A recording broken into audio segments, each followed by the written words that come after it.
President Reagan's confident leadership and great personal courage have been an inspiration to our military men and women and reflect the utmost credit upon himself and our nation.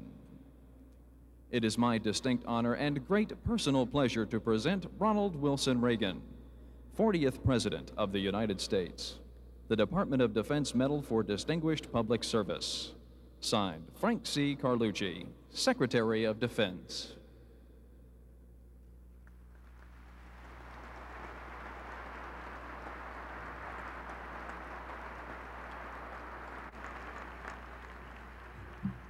Mr. President, ladies and gentlemen, I welcome you to this ceremony. Mr. President, the men and women of the military services are proud of their role in the country's life. They man the battlements of freedom around the world. Behind that shield, American liberty and free enterprise flourish, and millions of the world's citizens live in peace and go about their daily pursuits unintimidated by external interference. Yet that defender's role can often be a thankless one, particularly at times that seem tranquil to an affluent and peace-minded public.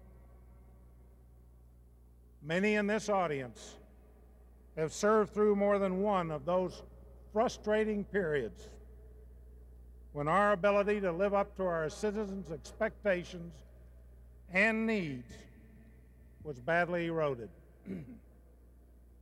Such was the case in the years before you became Commander-in-Chief. But if this nation can stay on the course that you have charted and led, it will not be so again. The Secretary of Defense, the Honorable Frank C. Carlucci.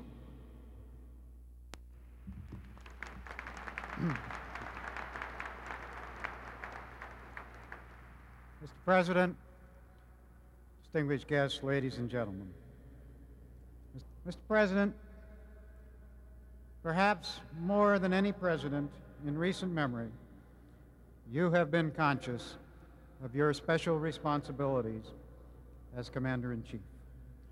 This has come through clearly to every member of the armed forces, whatever their rank and wherever stationed. We pay you the highest compliment when we say to you, sir, that your command has been a success. We will all miss you. Today, our military stands taller. Its members are more respected in their communities, better qualified, better educated, and better trained because of your leadership. From your first visit to the Pentagon, your deep personal interest in the men and women in the armed forces as individuals has been an inspiration for all of us.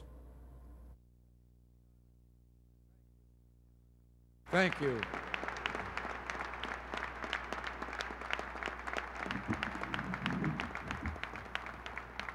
Who unfortunately is ill and has no voice and tried to get up and get here. And yes, today America is at peace.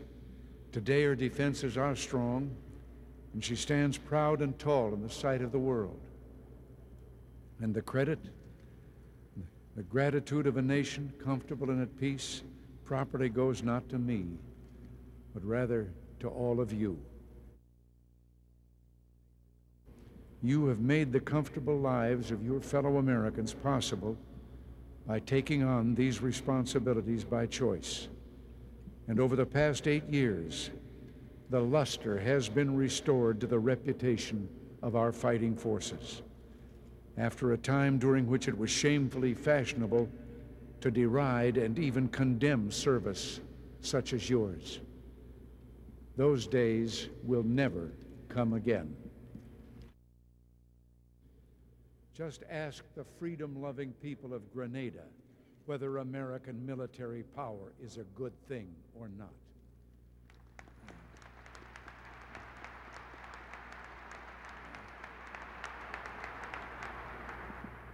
Because we remained strong, because we acted when we believed we had to, in the past 8 years, not 1 inch of ground on this earth fell under communist control.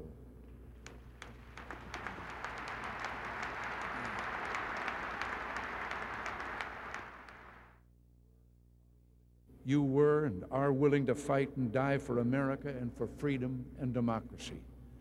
And some have, 595 to be exact, over these past 8 years. Some have died. They're not with us today because they're at God's right hand, in the air and on the seas, in battle or as victims of terrorism. They gave their lives while in the service of their country, while representing us and defending what we hold dear. They volunteered. They chose to serve. They gave their lives. They are our heroes. I have seen the faces of those who served with them and those who commanded them, and I know the truth of the old maxim that there is none who hates war as much as he who knows it well.